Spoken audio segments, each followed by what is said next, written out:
We are just hours away from the start of the first presidential debate. President Trump and Joe Biden will face off in Cleveland tonight in what's likely to be one of the most watched presidential debates in modern history. It's a make-or-break night for both candidates as they attempt to appeal to voters who might still change their minds. Some experts say both have more to lose than to gain. Lanhee Chen joins me now. He's a fellow at Stanford University's Hoover Institution and served as policy director to the Romney-Ryan 2012 campaign, as well as a senior advisor to Marco Rubio's 2016 presidential bid. Hi there, Lanhee. Welcome. So take us behind the scenes. What typically goes into presidential debate preparations? Well, a few elements, Elaine. First of all, you've got to think about the specifics of a candidate. How do they absorb information? What is it that they like to do to prepare? Some candidates love mock debates. They love that setting where you're closely approximating exactly what the debate stage is going to look like. Others prefer just kind of sitting around a table and talking about questions and answers. That, by all accounts, is how President Trump prefers to prep. So the first thing is a stylistic question.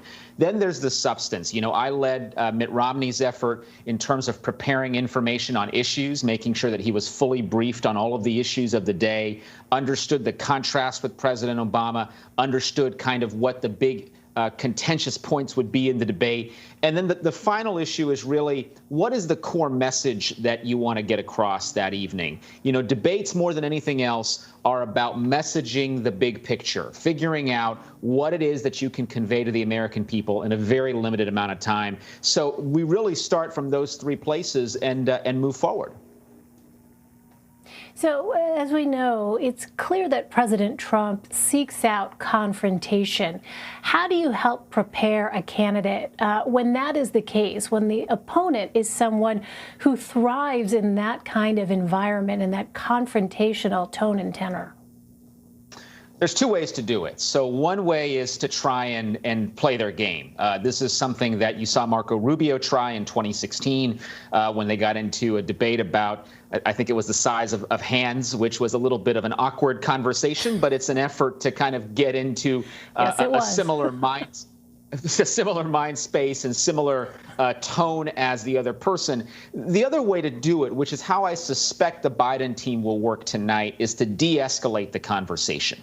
Let Trump attack you, and without looking soft, essentially say, look, I'm above this. This is a debate for the presidency of the United States. I'm not going to dignify your childish antics. Instead, I'm going to step back and tell the American people what they need to know. So really two very different pathways.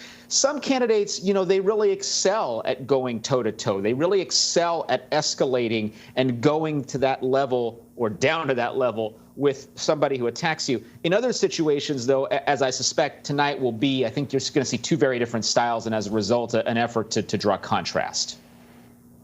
Yeah, because as we remember from that Republican contest last election cycle, those folks that tried to match the tone and tenor of Donald Trump found themselves oftentimes worse for wear after those kinds of confrontations. So with all of that in mind, what you just laid out, let's talk about Joe Biden, because there have been times when he has shown flashes of anger, and in some cases, even with voters. Let's take a look.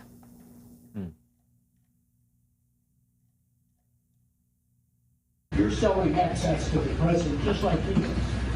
So You're a damn liar, man. That's not true. And no one has ever said that? No one has proved that? I see it on the TV. You see it on the TV. No, I know you do. And by the way, that's why I'm not sedentary. I get up and no, let him go. Let him go.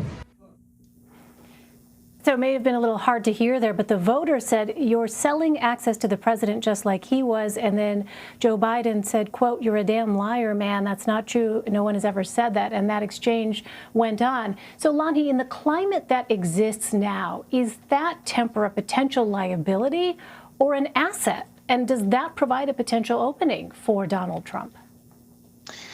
It does provide an opening for the president if Biden sort of loses his temper repeatedly or flies off the handle on something, you know, that very much could work. I think that's what the president's trying to do. He's trying to provoke Vice President Biden. On the other hand, being able to show, you can stand up for yourself, being able to show that there are some areas that are off limits, I think a certain degree of that is okay, but it's a very, very fine line. Obviously, if someone's attacking your family, so the president has signaled he's going to attack some of Vice President Biden's son Hunter's business dealings. To the extent the president goes after the vice president's family, I can see where some element of anger or some element of sort of having a very strong response would be good. If it's on a policy matter or if it's on some mischaracterization of the vice president's record, that gets a little bit trickier. So I think it really depends on how the president deploys this and then how Vice President Biden will respond. It's really going to depend on the issue, the situation, and the time in the debate. Yeah, well, we have seen President Trump, both as a candidate and while in office, simply move past some questions and then quickly pivot to an area of his choosing, which is something a lot of politicians do. But here's an example from the 2016 debates. Let's watch. Your running mate, Governor Pence, pledged on Sunday that he and you, his words, will absolutely accept the result of this election. Today, your daughter Ivanka said the same thing. I want to ask you here on the stage tonight, do you make the same commitment that you will absolutely, sir, that you will absolutely accept the result of this election? I will look at it at the time. I'm not looking at anything now. I'll look at it at the time. What I've seen is so bad. First of all, the media is so dishonest and so corrupt, and the pile-on is so amazing. The New York Times actually wrote an article about it that they don't even care. It's so dishonest, and they've poisoned the minds of the voters. But unfortunately for them, I think the voters are seeing through it. I think they're going to see through it. So as a strategist, Lanhee, how would you advise Joe Biden to handle that kind of tactic? Well, you could almost take that answer, Elaine, and he's going to give the same one tonight. I mean, I don't care what question. There's going to be some question about some element of his record. Right. The president will give that answer where he will attack the media and he will talk about the voters being able to see past it. Look, if you're Joe Biden, your job is to prosecute the case. Your job is to lay out in as clear of a way as possible what you believe the defects in this president are and in his campaign. And so that means focusing in on the crux of the issue and continuing to hammer that issue. If the president doesn't answer the question, he doesn't answer the question. But it's your job as a candidate to make sure people understand, A, that he's not answering the question, and B, what the charge is. And if the charge goes unrebutted to a certain degree, it sticks. This president has exhibited an ability to have some Teflon. It's a lot of stuff does not stick to him. But if repeated enough, and if it's done in a focused enough way, you could see it working to the detriment of the president if former Vice President Biden's able to have a focused line of attack that continues all night. And then again, after the debate is over, that message is amplified in the next few days. All right, a lot to watch for. Lanhee Chen, always good to have your insight. Thanks very much. Thank you, Elaine.